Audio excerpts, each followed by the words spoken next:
Hey there, horror fans, and welcome to episode 88 of Funny Book Splatter, a horror comics podcast brought to you by HorrorTalk.com.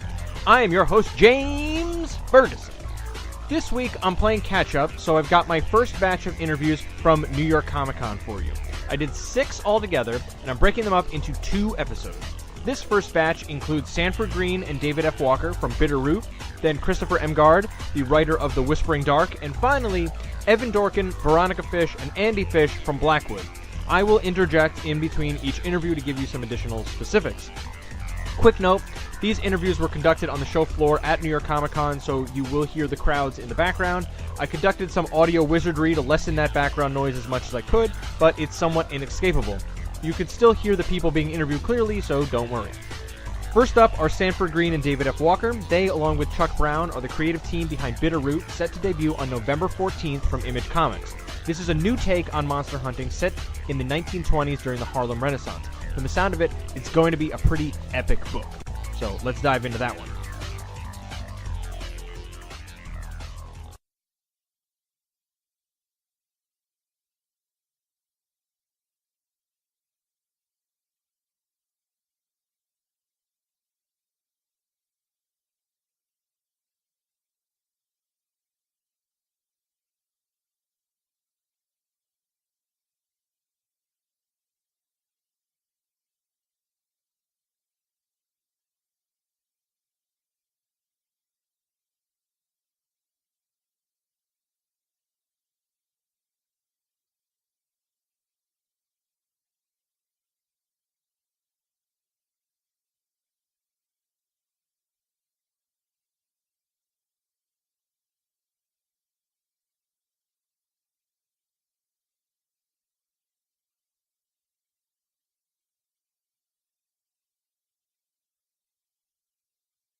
Thanks to Sanford, Greene, and David F. Walker. As a reminder, Bitterroot #1 is set to debut on November 14th. Next up is Christofer Emgard, the writer of The Whispering Dark, which recently debuted from Dark Horse Comics. This is a horror story through the lens of war and hits some pretty deep themes. The first issue is out now, and the second is coming on November 21st. So, like, the cheesy interview question I have to ask, just to kind of set the stage a little bit, how would you describe your book? If you had to like, if it was an elevator pitch or pitching someone on the convention floor here, how would you describe it?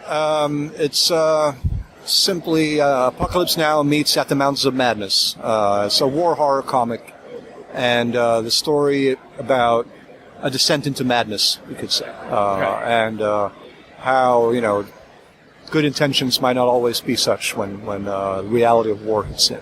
Well said. Now, sorry, you just refresh my memory. Do you write and illustrate the book as well? No, I just write it. Just write it. Yeah. Okay. So is from the exploring madness angle of that, is that something like insanity is something I think plays really well visually in comics? I guess how much do you get into like the design of what your characters will see ultimately in the book, in the comic? In this with this artist, I've given him more like general, like what I find disturbing, and then he's been free to explore. Did that scare him off or anything? Not yet, fortunately. But and then he's sort of explored, within those constraints, if you will. And I presented me a bit, sometimes presented me with a few options, and we go with the one that feels, on the money in terms of what I maybe envisioned or something like that. So. Okay, that sounds like the best way to work. It's been a very nice way of working. I've been very happy with when seems like he's been inspired, which has been very gratifying for me to see. So that's been a great thing. It's helpful if you're meeting someone that's inspired by the same creepy stuff that you're inspired by. Very much so. Very much so. I could write him I could tell him that I find. This would be a mix between H.R. Geiger's alien stuff and what you see in The Fly by Cronenberg. And he would give something back that would, to me at least, capture those things, for example. That sounds like an awesome combination, definitely. When it works, absolutely. Now, war is an interesting setting for a horror story. I mean, you've heard the phrase war is hell, obviously. So what about these soldiers or war in general kind of drew you to telling this as a horror story? So I think even though I've done it, it's a little bit problematic, I think, with war is horror, because war is horror, right? Yeah. And I can feel that sometimes, even doing what I'm doing with the storyline, is that you might even excuse war through supernatural powers or whatever that comes in. The ends justify the means? In a way, right? And whereas people are sometimes way worse than whatever demonic entity might be.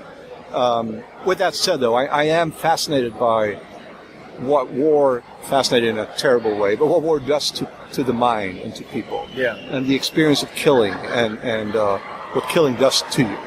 And how it opens up doors that should remain closed, and also war in the modern day, I mean, all wars, but today when it's, 24/7. And what I also want to explore in this one a little bit is there's a drug element that's there as well. All the amphetamines that they take to stay awake, to stay alive, and how does that affect your view on things, and what is reality and what isn't, and that's the sort of one of the major themes, I would say. That's some of my favorite kind of horror stories. All right, when cool. You can't tell what's real, like you can't trust your own mind. Yeah. That gets into some really scary stuff. That's what I want to explore with this story quite a bit. Have you seen Jacob's Ladder way back when?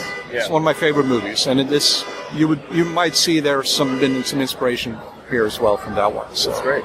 Were there any other horror movie inspirations or things like that come in, or things that just made an imprint on you over time? I've always been fascinated with the Warhammer universe. Yeah. The chaos. Yeah, exactly. They call it the chaos gods. 4 gods that represent different urges. One is pure violence. One is more like sexual and so on. But everything taken to the extreme. And there's something to that fascinates me. You probably see some elements of that here as well. In how, as things grow progressively worse, that the urges you have come to the fore and it gets sort of enhanced by the situation. Yeah, it's a high stress situation for any of these characters to be in. Adding a supernatural element to it is only going to amplify all that. Exactly, which I think is why war is such a sort of hard to use the word, but good playground for these kinds of things, right? In a horror story, that's okay to say. Yeah, exactly. So, because it really, like you say, it's a very stressful situation. It puts people at their very extremes, and that's a good breeding ground for terrible things. Yeah. Wow. When does the first issue come out? Do we know that? October 24th. Okay, so very soon. It's right around the corner. Very soon. One thing I'm asking everyone that I'm speaking to at the convention is if you could see one classic Disney movie reimagined as a horror movie, what would it be? Oh, wow. Fantasia. That's a good answer. I haven't heard that one yet. No, that would be interesting to see. There's a lot of possibilities with that one. Very much. All right. Thanks again to Christofer Emgard for chatting with me during the convention. Finally, we've got Evan Dorkin, Veronica Fish, and Andy Fish, the creative team behind Blackwood from Dark Horse Comics. This 4-issue miniseries wrapped up earlier this year, and the trade paperback is set for release on December 12th. I really hope we get to see more from this strange, supernatural school filled with monsters. This interview is also a real treat. I can listen to Evan Dorkin talk about horror movies forever. The guy clearly loves the genre, so let's dive right in. I think that they were expecting, the stuff that everybody says. Like Beast of Burden is it's Buffy meets so and so, and I'm like, no, it's Watership Down meets Poltergeist, if anything. And it's like we're getting a lot of Hogwarts, and I felt bad. You should turn your chair because Veronica's a much lower voice. I felt bad initially when I first looked at it. I was like, oh, it's like the easy way in is explaining it's like more of a supernatural Harry Potter. But I get it. After like the second issue, I was like, no, that doesn't do this book justice at all. Yeah, like it's much more than that. Like There's a lot more going on. Take Harry Potter and kind of giallo him into a wall for a little while. Nothing against I've read them all, but it's not this. It's not this. No. It's just it's a school. Yeah. And is that a recording? This is a recorder. Yeah. Doctor Who. I had actually. It's funny. I had spoken to you last year about Call of Cthulhu, and you had a similar comment about like, what the hell is this? I still don't know what this is. Yeah, but you're like the third person that's told me that like during this convention. Like, what the hell is this? I don't know. I ordered a recorder. This is what came out. Mr. Kyle from Star Trek. It really looks like you're going to stick it into a Or you could look for wall studs. That's a stud detector. Oh, right. I've seen one. I can't use them. Sarah does that stuff. But, I mean, I'll tell you the truth. It gets frustrating seeing the Hogwarts and somebody said something, it's like, it's the magicians. And I had to go, what's the magicians? I don't know what it is. I've been around long enough that Beast of Burden is now compared to, they stopped calling it a Buffy meets something, and they call it American Horror Story. And I'm like, it's just monsters, man. Everybody does monsters. Yeah, that's hospital. It's still like that log line. House. Yeah. I mean, it is what it is. You got to get kids together. Yeah.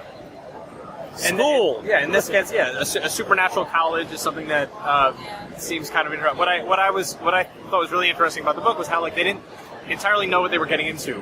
They still don't. Yeah. So it seems like it's like, all right, you get a scholarship, or you're all right. This is your backup school or something, and then you they had no other choice. Yeah, there was a line about that in the first script originally, but they really just had no other choice.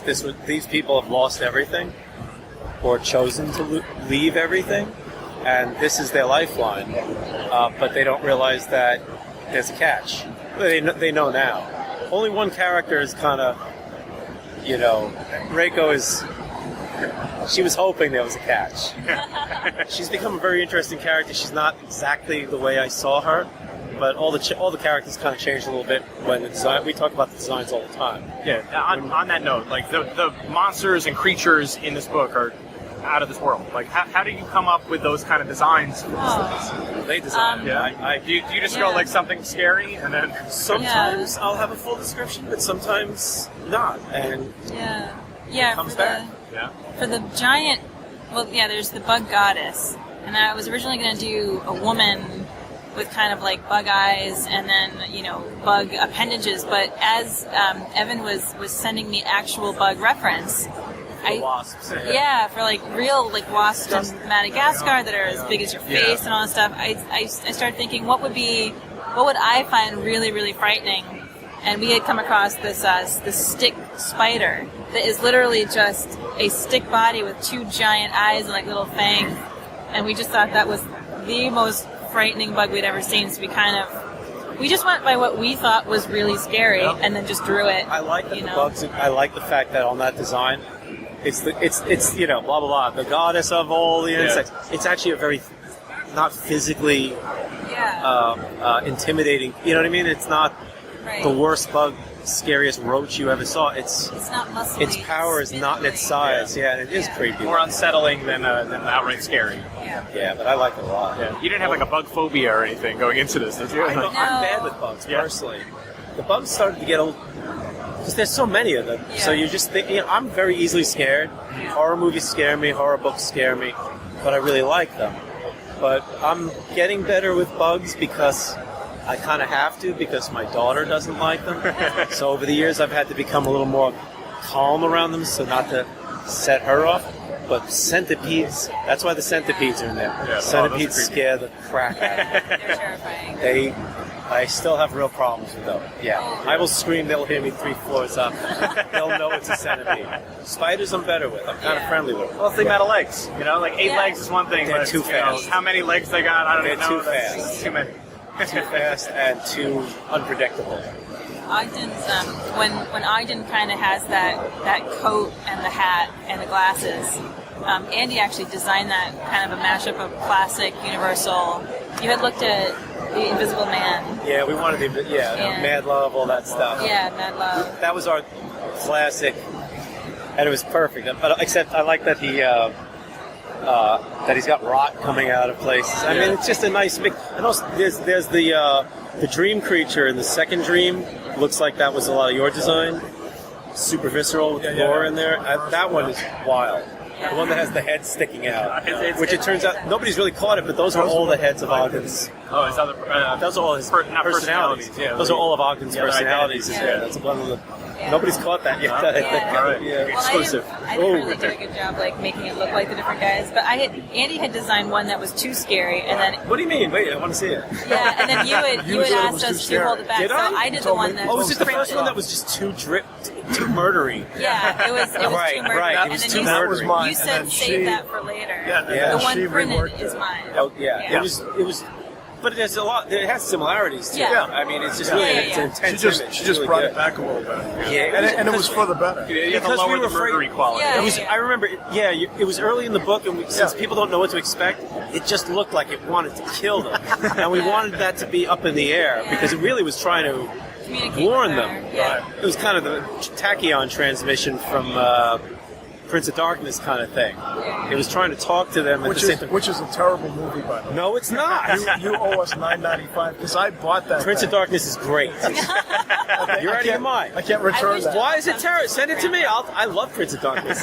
It's great. It's better Lovecraft film than In the Mouth of Madness. Did they shoot that with like a 400-watt bulb? Who cares? Who cares? It's There's great. no shadow in the whole You don't thing. need I love that a little movie. light in that. I love that movie. That movie's so. I love it. I think it's underrated. It's great. I love it. The ending is one of the better Carpenter. Fuck you. I don't want to write an ending. The Thing is better, but this one is good. I love Prince of Darkness. I love it. I haven't seen it. I'm going to look it up now. And you are in horror talk. I deal with comics. I don't deal with the movie side of it. Okay. So nobody talks to you or listens to you or reads Yeah, your that's stuff. it. Yeah. Just rent it. Yeah. Prince of Darkness is really good. Sorry. All right. I love it. Do you like Halloween 3? It's okay. I like. Oh, come on! I like Halloween. So you don't 3. like stuff I've that seen borders that. on I like because that. this sucker. No, like, I do. When the zombie comes up laughing, people laugh and they hate it. Some people like it. I like it. I liked Halloween 3. It was a good departure from what they had. It was out of nowhere. Like, it was just like, okay, this didn't have Michael Myers in. I think that's what people shit on it about. Wiccans with electronics. I love that shit. What's They the one with could the song? remake that today. Poltergeist 2. No, Poltergeist 2 the is Italian terrible. one. What? The Italian one. Oh, let sleeping corpses lie. I haven't. Wait. You'll love that one. Wait, is that an older one or? 71. Oh, is that the one that has 8 titles? Yes. Manchester Morgue. Oh, that's fucked up. Manchester Morgue. I love that one. Yep, we did too. Breakfast at the Manchester Morgue. Yep. Don't open the window. What's behind the window? Don't smoke that joint. Don't make movies in Italy. I love Italian movies and hate them all at the same time. It's like children made them, Yeah. Yeah. but fucked up children. You know? Even the ones I like what is it? Blood red. Which bloody horror or something like that? No, but that one's god. Bloody kind of horror. Blood Red is the Dario Argento one, Yeah. and it's just got some of the stupidest things, but they're so beautifully done. unlike Fulci, who's one of the creepiest directors of the stupidest movies ever made. I mean, they're not scary, but they're just amazingly creepy. You're in this cheap world but they're so stupid. People vomiting their guts up. That's what horror lends itself to all of that and everything in between. So you can have all of that. Yeah, you can have. When characters are doing the dumbest things and saying the dumbest thing, I'm going to kill my daughter's boyfriend with this drill. I'm like, wait, it's a zombie movie. I mean, it's almost just like put the tits in, put the murders in, and I'm sitting there, and even as a kid, I'm just like, I don't want to see girls in wrestling unless they're wrestling. That's me. You know, don't bring dancers out. Bring wrestling women out. Okay. I want to see wrestling. I don't want to see. You know what I mean? Yeah. The exploitation. I'm watching a zombie movie not a Jello fight. and they have them attacking dancers, and I'm just like, a producer. We're really off target. Yeah, That's throwback. Yeah. Well, back to Prince of Blackwood. Darkness is very, very good, and it's good. Okay. It's good. It's good. The series, I feel like it kind of like. Is there more coming to this? Because as it ended, it seems like I'm like, oh, you guys are getting started. Like the groundwork is there. Like You should rent it anyway, though, because you might not like it. You should never buy a movie you don't know anything Well, about. I'm talking about Blackwood. I know. Yeah, okay. Maybe you can strike a deal with Andy and get his money. I'll borrow it from him. But yeah, we have Jesus, 3 years right now. Oh, that's already? wow. Yeah, That's many. What we've been saying is the scripts have been sparking designs. The designs sparked the scripts, and after a certain while, it's kind of got out of control. Mm-hmm. So a lot of our plans went out the window, and we made better stuff. Because once the characters were designed, once the creatures were starting to get laid in, once the school became real through the designs, it was like this. We knew the world. By issue 2, we were like, we like these characters. We were like, we hope we get another series. We'll take it somewhere else if we have. We knew we wanted to stay in this world with these characters. Great. It's very 80s horror comedy, but we want the hard work and we want the, you know what I mean? Return of the Living Dead. We like that one? Yeah. Return of the Living Dead. That's a baby. Now we can agree on it. That Fright Night, Yeah. but you have a two-headed mummy monkey in this. Yeah, So he's a that chimp. kind of says He's it a chimp. itself. All right. Sorry. unless the tail's up his ass somewhere. No, it's a joke. It's a joke. It's a joke, and we didn't get the joke in 2. Ren was supposed to say it's a monkey, and Reiko was going to talk about chimps, and she was like, I don't give a crap, But also the cursing, originally the book was going to have a lot of cursing. Yeah. I think it was wise to not have it. Daniel, our editor, was like, but we had to take a lot of foul-mouthed stuff out of it. Because You get a PG-13 rating? Oh, it was R all the way. Ren was just fuck this, fuck that. Because that's the way kids talk. Yeah. I wrote a Predator series for Dark Horse many years ago, and guy gets his friend's head gets ripped off and put on the Predator's belt, and he says something like, "Oh no," and I'm like, or I had him saying "son of a bitch" or something like that. But Gosh darn. heckin' damn, my friend's head is Gee on willikers. is on your belt. Yeah, it's ridiculous because the Midwest stores wouldn't have it. Yeah. But we're there are pushing it. changes, so- You don't have to curse. I mean, Hellboy gets it across, and a lot of things do get it across. The Goon has its way of doing Yeah. it. But I think we're doing a good job of getting the characters across as young people. I mean, we'll cover stuff up, like when Ren knocks backwards. Andy's got the lettering covering up the F-bomb. So that I do too, personally. I mean, most of the a lot of the things I like the Night Stalker and stuff like that, they didn't have cursing in it.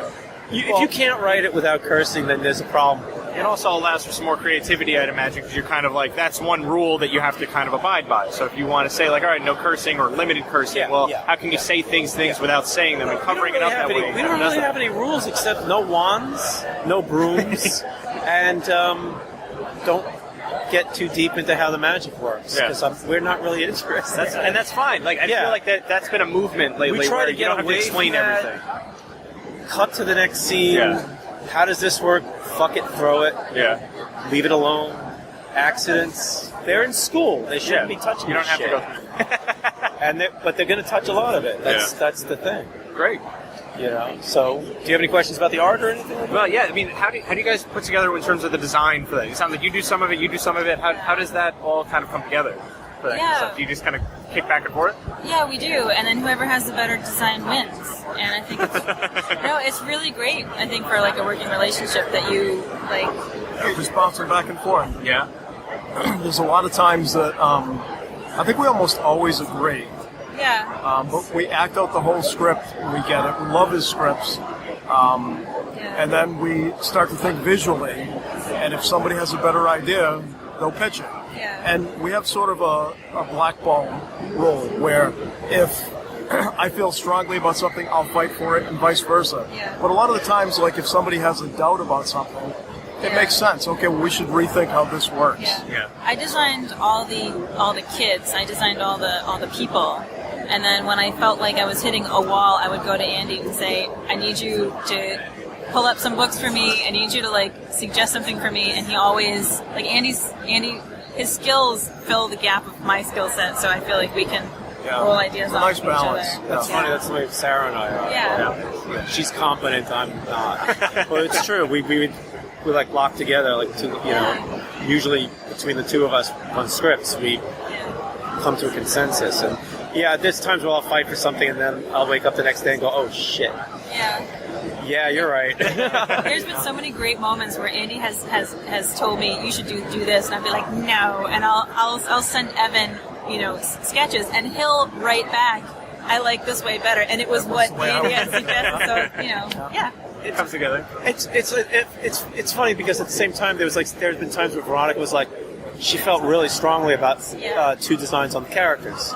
I thought that they should be a certain way in the look, because I had that in my head for years. One should be about what they looked in my head, and you were like, I don't actually really want to work with these characters, It was really difficult for me to even say that to you because I didn't want to come across difficult. Oh no, it's hard. It's hard, man. I'm working on a 12-page script for something, and I'm like, I don't want to do anything wrong to this person's script. You know what I mean? Yeah. And it's really hard to say I'm not comfortable, or and we talked about that early on.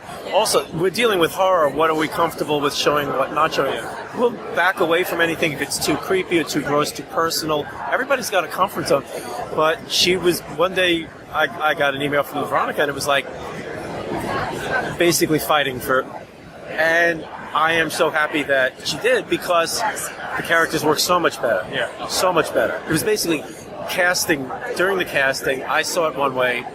I vapor lock on things a lot. I am afraid of change and things like that. It's not the kind of like I'm the great writer. Sometimes you'll have that. Don't challenge me. And it was weird because you felt like I was going to get upset almost. You know what I mean? We also hadn't worked together yet, so right. We had the collaborative setup, right? And you want to feel the other person out. Not literally shit. I'm sorry, I said that sounded crappy, but you really don't know. We didn't know until probably like issue 2. Yeah. Really, things started. And the same thing happened with me and Ben Dewey on Beasts, and she did not. She wasn't obnoxious or anything like that. There were people and. It was the best thing that could have happened to change Stephen and Dennis around. It makes you happy, it makes you happy, it makes you happy. Like everyone, when they feel like their voices is being heard, it changed Dennis's character. The idea that Dennis was the brick. I was so adamant about that. No, and I appreciate that because that's the whole thing. Andy and Veronica's work influences my scripts. My scripts influences them. One of the things that I love is I can't design interiors. I suck at backgrounds. I ache them. It's really hard for me. I don't see them in my head very well. And when they come back, it's basically the world building happens when Blackwood comes together, when the sets come together, they cast the characters, they cast the monsters. When they show certain effects, it creates new. It changes lines, it changes stories. Yeah. So we've been changing things to the point where our second arc is totally going in a different direction. Everything that we changed on our first arc, we want to answer.